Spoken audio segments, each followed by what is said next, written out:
In this screen video, I'm going to show you how to sample a discrete distribution when the probability mass function is known. So I've got some cells colored here with a grid on them. The cell coloration doesn't matter at all. So let us begin. I'm going to begin by copying these values, service time values. They represent service times in hours. I'm going to put that over here. And now we're going to set up the ranges for the upper and lower values, just like we did in class. So before we do that, let me explain to you what this table says. It says there's a 4% chance that it will take 24 hours to unload a given ship. There's a 9% chance it will take 25 hours, etc. So the first slice, we're going to assign the interval from 0 to 1. We're going to assign a slice of it to the outcome 24, and it's going to start at 0, and then it's going to end where? It's going to end at 4%. And now the next interval starts before where the previous interval leaves off, and the upper value is going to be, we want to assign an appropriate sized slice, so the upper value is going to be 13%. It's got to be a slice of size 9, so it's going to be this value plus the size of the slice. Okay, so let's see. We could do another, or we just copy this straight down. So let's do another, just so you get the logic. So this slice, the slice assigned to 26 hours, is going to begin where the previous slice ends. And it will end, or it has to have size 18%. So it will end where? It'll end at that beginning plus size of 18%, and that's 31%. Now this is actually all set. We can drag this down, and we can see our slices, and the whole interval is carved up as we would expect. The width of the slice corresponds to the probability of a given outcome. Great. So now we're just about ready to sample, and to do the sample we use a random number. This gives us a random number between 0 and 1, and I have formatted this cell so that only 4 significant figures show up. Nice, keeps it nice and clean. Now I'm going to hit the recalc button. For the Mac, it's Command equals. For the PC, I'm not sure what that is. So here's Command equals. Every time I hit Command equals, get a new random number there. And it's always between 0 and 1. So now, how do we sample from our empirical distribution? We do it using the VLOOKUP function. So let's get going here. Equals VLOOKUP. Oh, great. The machine knows that I was using this one recently, and so I just click on VLOOKUP. And so now it's wants to look, needs to receive the lookup value. We're going to look up based on this random number. And now it's looking for the table array. Well, this table is what it's looking for. Comma. Yeah, good. I got that thing out of the way. Now, here,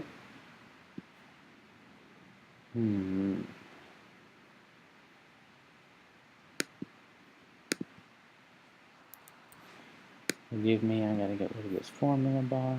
Sorry about that. Good, toolbox is gone. Now where was I? Equal, VLOOKUP. We're going to look up what value. That'll be the lookup value. The table array is going to be here.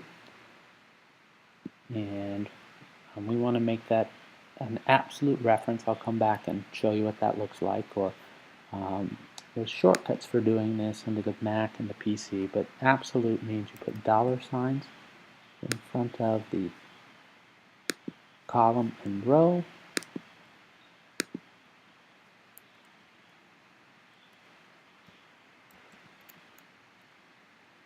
And then what that means is when you go dragging this formula around, It will always maintain reference to those particular cells rather than moving the cell reference relative to where this thing is copied. Alright, so we've got this thing absolutely addressed, and now we're on to looking for the column index. So here's our table, and we're looking for the value, so that's going to be in the third column. So 3 goes here. Why? Because the values we're looking for are in the third column of that table. Okay, and then the next field is range lookup. You can put a 1 here or leave it empty. Range lookup tells it that we are looking for not an exact match. We're looking for a range lookup. So it doesn't have to be an exact match. So here we go. So let's look at this. Let's come up with some random numbers here. Let's take a look at this. 0.4003. So we come here, 4003 is in, it's bigger than this and it's less than that. So that tells us that the,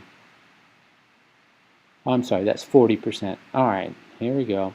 40.03% is here, and so that's a draw of 27. 0.4003 is 40.03%, and that would fall in this interval, giving us a draw of 27. 89.22% falls where? It falls in this interval, and it gives us a draw of 34. That's 34 hours. Okay, great.